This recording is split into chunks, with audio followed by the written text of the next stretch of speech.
What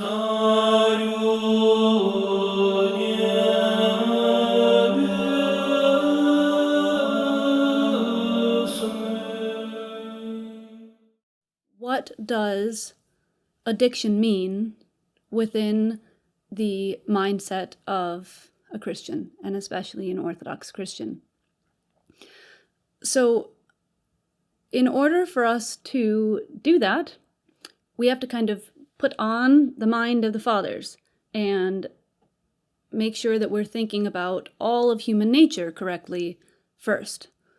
So, one of the main things that the fathers say about human nature, especially St. Maximus the Confessor, who was a great theologian of the 6th century, they say that man is a microcosm.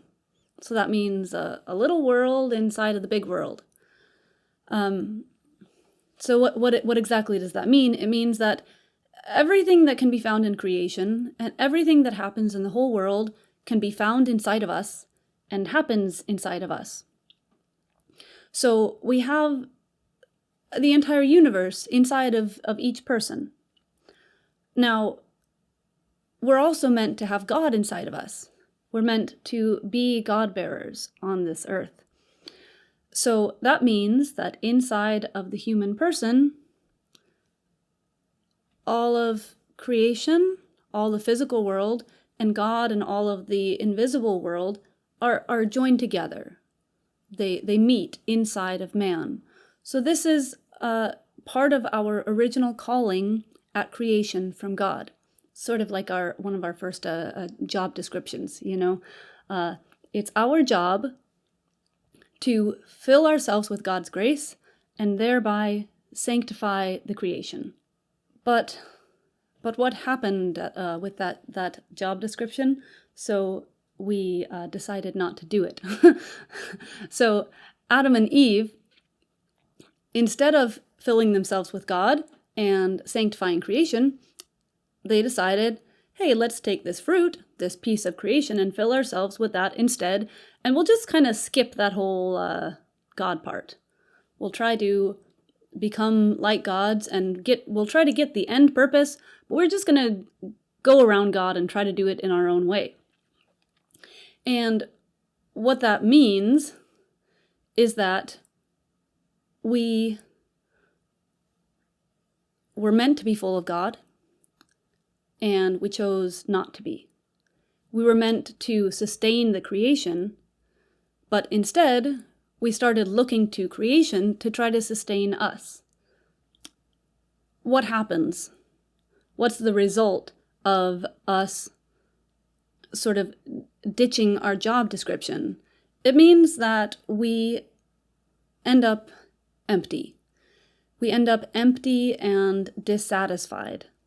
Because we were created, it's in our very makeup that we are supposed to be full of God. And when we are full of creation, something doesn't feel right because something isn't right. It's not what we were meant to do. And so we try to be self-sufficient. We try to get along on our way without God and find other means to sustain us. But something is always wrong inside. There's always a pain, there's always a brokenness, there's always a discomfort or a discontent that kind of nags at us inside. And this is where the process of addiction starts.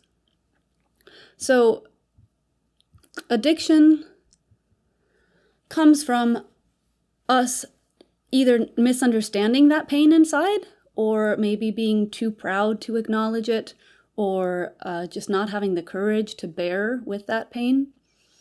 And so, while that pain in our soul, it's supposed to lead us to God. It's supposed to lead us to search for the one who can fill us. But instead, we try to find a quick fix. But the problem is, quick fixes don't actually fix the problem. They just make us feel a little better. And this is what all of our addictions are. They are our attempts at using creation to fix a wound in us that only God, the good physician, can heal. So we generally think about drugs and alcohol as sort of the obvious quick fixes that people go to, the things that people get addicted to. And those are serious problems that need treatment and help. But that does not exhaust the definition of what addiction is, nor does it really give us a clear picture of our own selves. So anything that we use that isn't God to try to fill the hole inside of us that only God can fill, anything like that becomes an addiction for us. So that means if every time I get sad, I go eat some chocolate and it makes me feel better, I'm getting addicted to chocolate. It means that if I spend all of my time being busy and working really hard at my job so that I can get a good reputation or more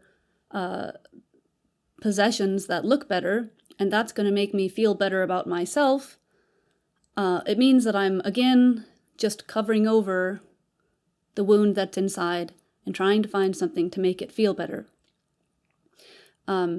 If I can't sit still for a minute without looking at a phone because I get uncomfortable with my own thoughts and feelings, then I'm getting addicted to the phone.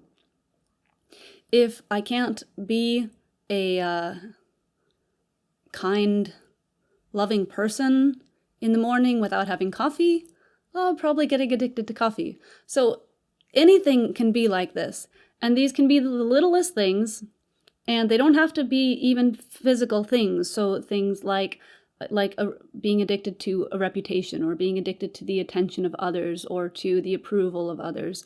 They don't all have to be physical things, but they're all things that are from the physical world that we try to use to fill ourselves. But the problem is that no food can heal the wounds in your soul. And no amount of good reputation among other people will ever actually fill your heart. We have to open those wounds to God. We have to invite Him in to fill our empty places. We have to invite Him in to be our life, because He is life, and He is love, and all goodness comes from Him. So if we're looking to find our life, or to find peace, or joy, or goodness, or anything good anywhere outside of God, we're not going to find it, because these things come from Him. Let's look at ourselves. We have to honestly be able to do a little self-examination, and we'll probably, all of us, find out that we are addicts, that we are using the approval of others, that we're using food, that we're using too much sleep, that we're using busyness, we're using our work to fill the place inside of us that is longing for God. And this is the place where we can actually begin a spiritual life, because this is the place where we begin to see that we need God, and we're not going about that the right way. So the whole spiritual life is about repentance, and we can't begin repentance unless we see that we need it.